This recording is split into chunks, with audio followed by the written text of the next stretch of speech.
Alors, on a montré un travail hier, Phonographie 3, les cérémoniales et Laurence. Je ne vais pas trop parler de ce travail-là parce qu'on est en train de le faire et l'analyse d'une recherche-création, ça demande un peu de temps. Donc je vais parler un peu des travaux qui nous ont amenés à cette dernière expérience que certains ont pu vivre avec nous hier soir. Mais d'abord, je vais vous parler de l'émancipation du son. Donc à partir d'une recherche-création au sein de la chaire de recherche, on tente de disjoindre pour déhiérarchiser les composantes scéniques. Bon, ça a été beaucoup nommé par Carole, de manière à émanciper le son des actions dramatiques et à explorer de nouvelles écritures de plateau.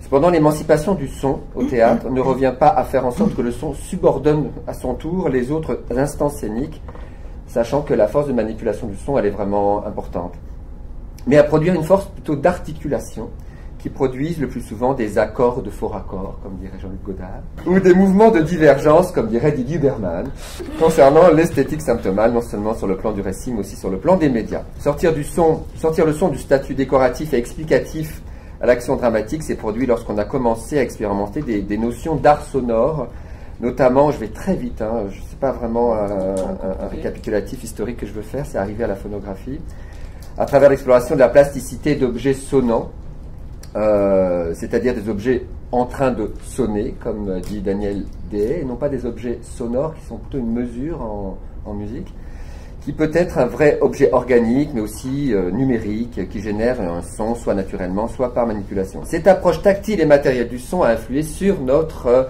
conception comme sur notre présentation du texte. Le travail sur et de la voix a déplacé la fonction dramatique du texte.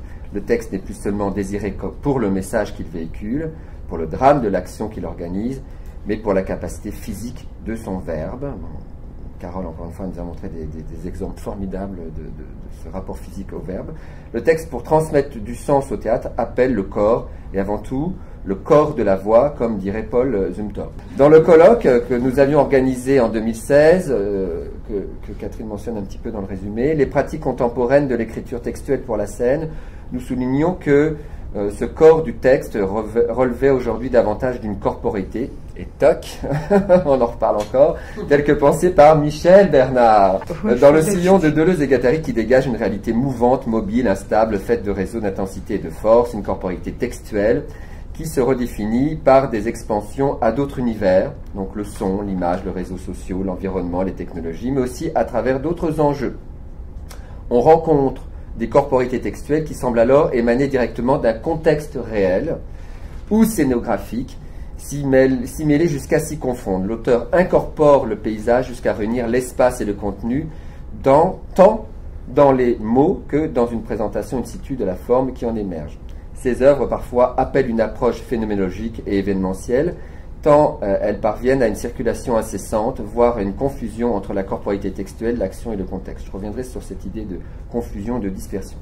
Or, dans ce colloque, nous n'avions pas assez abordé, me semble-t-il, ce qui précède, donc je l'ai un peu nommé tout à l'heure avec Francine, autant le son que l'écriture, c'est-à-dire l'écoute. Avant même que le performeur produise un son, il se confronte à une écoute qui intègre un temps d'abandon, d'errance, de perte, peut-être plus important, comme le suggère Daniel Dehaye, que l'acquisition d'un son capturé ou d'un texte posé sur un écrit. Aujourd'hui, cette approche écologique du son et du texte, qui nous semble le moteur d'une nouvelle conceptualisation de la dramaturgie sonore, développe son écoute, qui pourrait être une sorte de dimension élargie de la perception. Ce qui fait dire à Éric Vautrin que finalement le théâtre serait moins un art sonore qu'une discipline de l'écoute. Je roule. Alors, qu'est-ce que j'entends par écoute? Je m'intéresse surtout à l'écoute corporéisée. Les mentions de la conception sonore dans le texte dépendraient avant sa conception et sa diffusion de sa manière d'écouter, d'être à l'écoute. Une approche qui s'inscrit dans une culture auditive et particulièrement dans la question de son oralité. Alors, oralité, A-U-R-A-L-I-T. Ce principe qui frotte entre l'audible et les conditions de ce qui est entendu caractérise la part expérientielle de notre dramaturgie sonore. Pour Kentrick, le concept d'oralité, je la cite, englobe l'anatomie et la réalité de l'oreille, le sens de l'ouïe et l'engagement de l'écoute, le corps sensible et la matérialité du senti, la vibration et la résonance, et tout ce que l'on perçoit, le son, le silence, le bruit. Il s'agit d'une oralité qui fait corps, une oralité qui met au centre le corps comme producteur même d'oralité, qui fait du corps du performeur son canal à cette oralité. Elle rejoint le concept du corps oral chez Ross Brown, qui le définit comme l'acte d'une écoute corporéifiée, de la part d'un corps possédant lui-même le pouvoir de produire des sons. Ainsi, l'oralité, au-delà de l'auriculaire, concerne les voies et les moyens permettant de diffuser et de produire ce qui est entendu. Vous allez voir, ça paraît un peu confus là, mais je vous ai donné des extraits tout à l'heure. Une vaste expérience de la perception allant de l'oreille jusqu'au corps, du corps jusqu'à l'espace sonore qui l'entoure, et vice-versa. Cette attention, au sens de tendre vers, au son, fait de nous surtout des écoutants, des promeneurs écoutants, nous dit Chion, pour lesquels l'écoute n'est plus seulement une projection d'analogie ou un état de compréhension, mais déclenche une action, donc act of listening, dit Griffith, à percevoir des accords complexes entre des matières hétérogènes sur le fait, mais aussi dans notre mémoire et dans le silence. Pour repérer l'affection de l'écoutant en désir de capter un événement sonore, il nous paraît pertinent de nous pencher sur la pratique de la phonographie, si présente dans les arts sonores, comme mode d'inspiration pour l'écoute d'un corps pour un texte en devenir. Donc la phonographie comme action d'écoute. Avant d'arriver à la phonographie, je vais juste un petit peu me pencher sur la notion de mobilité qui effectivement a été un axe très important pour les dernières années dans la chaire.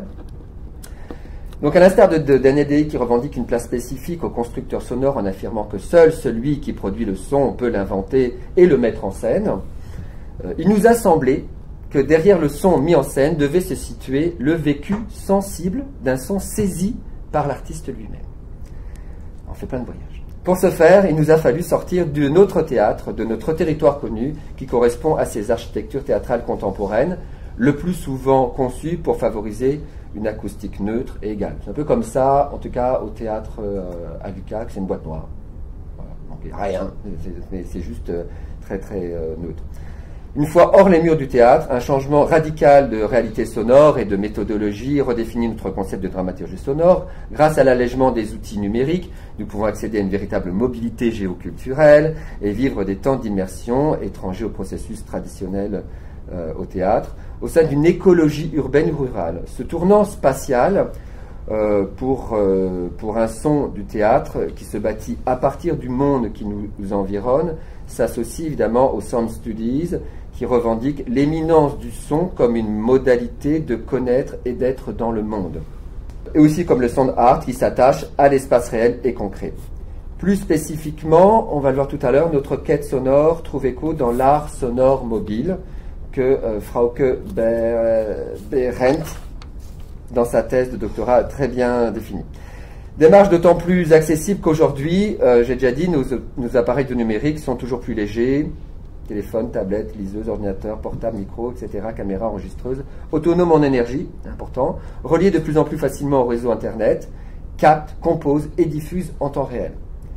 Un déplacement qui n'est plus seulement considéré comme le cadre d'exploration, mais aussi comme une instance propre à générer l'œuvre elle-même, qui n'est plus perçue comme réalité feinte, mais comme l'occasion et l'endroit d'une expérience performative étendue aux coordonnées de l'espace réel. Ça paraît compliqué, mais tout à l'heure aussi je vais vous montrer un truc. L'artiste sonore se déplace avec son sujet, crée la forme dans le déplacement, aller sur place, suivre l'autre, enregistrer, monter, transmettre. Une évolution exponentielle de la mobilité dans les arts qui ne se mesure pas tant en distance parcourue que par le fait qu'elle touche toujours plus à l'ensemble des étapes de la création, de la conception à la diffusion. Alors c'est là que la pratique de la phonographie s'est avérée une démarche assez pertinente et opératoire. Je résume un petit peu. Donc en 1960, François Bernard Mache, donc un concepteur sonore en France, propose le terme de phonographie pour des pièces qui donnent à entendre des paysages sonores quasiment intacts. Si ces enregistrements environnementaux non modifiés s'inscrivent dans l'ordre des savoirs musicaux, il s'agit davantage de mettre en jeu un savoir écouter plutôt qu'un savoir-faire. Aujourd'hui, la phonographie épouse et se démarque de la problématique exacte. Comment dire ? À la fois, c'est d'une problématique musicale, mais à la fois, elle s'en démarque. Le concept met en valeur l'idée que écrire l'audible consiste à privilégier la captation du son sur sa production, de manière presque aussi sur son invention, de manière à découvrir des sons plutôt que de les inventer. L'intention de cette captation sonore est davantage une question d'approche, de façon de voir les choses, que de création d'œuvres acoustiques en tant que telles. En ce sens, le phonographiste s'intéresse à l'écologie sonore au contraire du documentariste. Il considère aussi tous les événements qui replacent la faillibilité, on en revient là, du sujet de son corps dans l'encours de l'événement, d'une écoute qui divague, comme nous dit Peter Zandi, défaillance de la technologie, défaut de manipulation, commentaires inopinés, tout est bon dans la captation du phonographiste ou du phonographe. Il ne s'agit pas d'un document où le phonographe n'existerait pas. En tant que chercheur-créateur, si la phonographie retient notre attention pour revitaliser la dramaturgie sonore au théâtre, c'est aussi en raison de son engagement physique à écouter. Le plus souvent, l'œuvre phonographique tient compte de la trajectoire et de la dynamique d'attention corporisée dans le monde. Ça, c'est Sven Arvidsson qui est cité par Hom Cook, menant vers un son. De notre côté, nos expériences phonographiques, nous nous déplaçons avec des outils allégés, comme j'ai dit, vers des lieux inusités pour faire en sorte que la captation sonore soit une expérience d'écoute d'abord sensible, mais aussi performative, qui, au-delà de l'exploration, nous entraîne dans une relation complexe, plurielle, inattendue d'une culture sonore spécifique. Aussi, le travail d'écoute ne concerne pas uniquement l'enregistrement sonore, mais se manifeste aussi à travers des captations vidéo, des photos, des notes manuscrites, des objets glanés et bien sûr des souvenirs. C'est à partir de cette diversité et de cette mobilité que nous faisons œuvre. À cet égard, nous n'anticipons pas l'œuvre qui peut surgir de cette étape immersive. La forme artistique, comme son processus, s'élabore selon les environnements, les rencontres, la nature des captations, mais aussi le traitement dramaturgique. Je vais vous montrer trois extraits. Un premier extrait, ça date de 2012. Je dirais que c'est la première expérience qui nous a donné confiance pour être dehors, sortir du théâtre. Donc c'est un travail que j'ai réalisé avec une douzaine d'étudiants. D'une part dans la forêt du parc des Laurentides, donc à Simon-Couche. On était dans un chalet, dans le bois fort, là, comme on dit. Et puis après on est allé à Bogota. Donc pour faire un contraste. Mais c'est un extrait que je vais vous montrer avec Andréane Giguère qui est là, Anne-Marie Ouellette. Donc j'ai demandé aux étudiants d'aller dans cet environnement et puis de rien faire. Juste d'écouter. Voilà, de s'immerger. Vraiment, tout le monde était en panique là. Mais oui, qu'est-ce qu'on fait? Alors, je dis, j'ai rien à vous dire, vous ne faites rien, vous asseyez, vous avez envie de promener, vous promenez. Puis on est payé pour ça. Oui, vous êtes payé pour ça, vous êtes nourri, vous êtes logé, c'est formidable. Lâchez-vous, écoutez. Puis évidemment, au bout de quelques jours, cette écoute est devenue un corps en action et a produit plusieurs œuvres in situ, complètement folles, je dois dire, notamment L2, là. Elles ont fini par construire une baraque en plastique dans laquelle elles ont vécu, puis la neige leur est tombée dessus. Pourtant, c'était au mois de mai. Mais là, je vais vous faire écouter juste un moment où elles étaient là dans le paysage, et puis elles ont branché leur enregistreuse, et puis elles se sont mises à parler. Je me demande si on est capable d'entendre le silence entre le passage de deux voitures.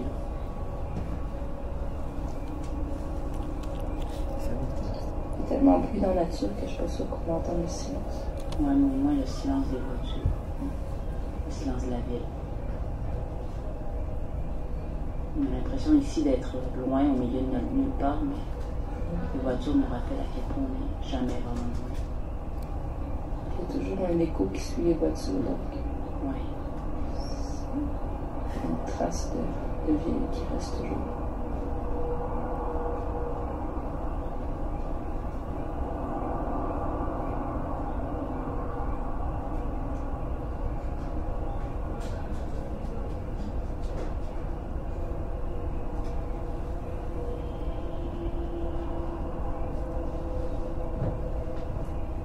Le reflet dans l'eau, il double le paysage. Faut bouger les lumières de la tour de communication.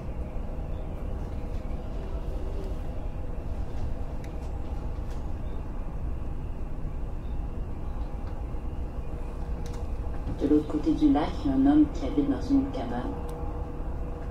Il s'est isolé là, on ne sait pas pourquoi.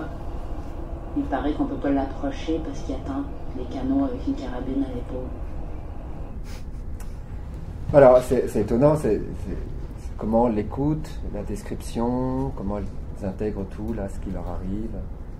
Puis cette corporéité fictionnaire dont parle Michel Bernard, c'est-à-dire qu'elle part vers une création, vers une invention d'un petit récit, là.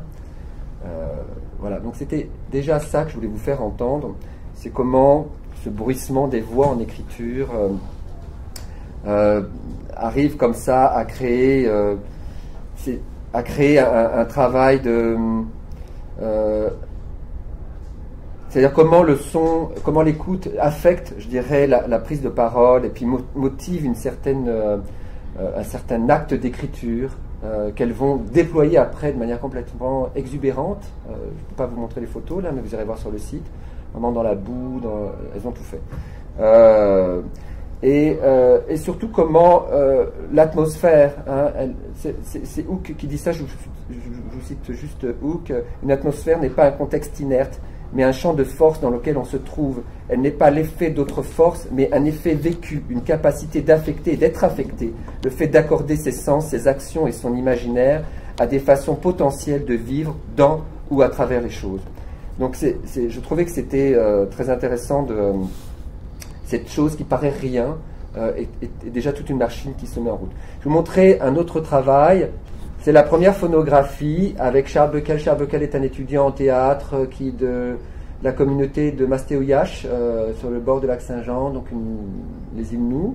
On a travaillé avec lui parce qu'on avait déjà travaillé avec Mastéoyache et puis il était là dans mon cours et je lui dis bah, écoute Charles, emmène-moi quelque part où tu vas me former à une certaine écoute d'un lieu où tu vas être le formateur de mon écoute dans ce lieu. Il me dit bah, ok, je t'amène dans mon territoire de chasse, territoire familial. Et puis on est allé là-bas et puis ça a été une suite d'impossibilités. On n'a pas les clés, la barrière est fermée, on ne trouve pas de camp de chasse. Et là, cette image que vous voyez, c'est donc on allait vers le cric à sa grand-mère, dernière visite, et un castor avait fait déborder le lac, il avait construit là. Donc il était vraiment tabernouche là, et il a dit bon, puisque c'est comme ça, je vais pêcher dans cette flaque d'eau. Évidemment, il n'a rien pêché. Et on rentre à l'UQAC de cette immersion formidable, mais assez rock'n'roll quand même. On s'est fait bouffer par les mouches noires et les moustiques, mais avec des impressions très très fortes. Et on demande à Charles de nous faire revivre, de revivre ce moment-là. En fait, c'est très beau. C'est un passage, il faut le retrouver sur le site. C'est un passage où il nous raconte ce que lui a vécu devant cette flaque d'eau-là. Et les mots lui sortent comme ça dans un souvenir, et c'est formidable. On a l'impression qu'il écrit en direct, une espèce de capacité de conteur. Puis on a repris ce travail-là. On l'a enregistré, on a imprimé le verbatim, puis on a réécrit. Donc c'est ce que je voulais dire tout à l'heure à Francine, c'est comment il y a eu un phénomène d'écriture. Et on a joué donc la scène. L'autre chose, la dernière expérience qu'on a menée, puis je vais m'arrêter là, juste pour dire que on est allé cette fois, on a vraiment misé sur l'idée que le corps devait être le centre de notre travail d'écoute. Donc j'ai fait venir des danseurs de France, Emmanuel Huynh et Mathieu Dose. Emmanuel Huynh est chorégraphe assez connu en France, et Mathieu Dose dit qu'il est sonographe, dans le sens où voilà, il écrit le son, mais c'est aussi un danseur. Et donc avec eux, on a mis en place comme ça tout un travail de déambulation dans le village de Val-Jalbert, donc un ancien village fantôme qui a été complètement récupéré par l'industrie touristique. Mais là, il n'y avait personne. Donc on a vécu vraiment la chute, les maisons complètement cabossées, etc. Et avec ces gens-là, on a décidé que le corps n'était pas juste organique et qu'on pouvait aller un peu plus loin, et on a décidé de mettre en place tout un travail avec les spectateurs. On a mis en place une web radio. Avec cette web radio, on pouvait transmettre en direct des choses qui se passaient dans nos expériences. Et ce travail avec les spectateurs a eu vraiment une influence sur la conception du texte. Donc le texte est devenu une sorte de constellation. À un moment donné, on a rencontré une géologue qui nous a fait tout un parcours, et elle parlait de l'escarpement des lignes de faille pour expliquer ce que c'est qu'une chute, la chute à Val-Jalbert est plus grande que celle de la chute du Niagara. Et c'était ça, c'est ça qui s'est produit aussi dans le texte. Et le texte, plusieurs sortes de matières textuelles se sont choquées les unes dans les autres. Pas du tout pour les réconcilier, mais dans quelque chose au contraire de dispersif, de conflictuel, de mise en débat. À l'intérieur de ça, avec la possibilité pour le spectateur de circuler surtout et de faire ses propres choix. Donc on en revient à des notions que Carole a énoncées. Mais je voulais vraiment arriver à ce corps qui nous a menés vers un texte de plus en plus éclaté, donc un corps textuel qui a généré un dispositif dispersif très important, qui en est resté à une étape de performance. On n'a pas pu aller plus loin, on ne voulait pas aller plus loin pour ne pas régler le sort à cette dispersion. Voilà, merci.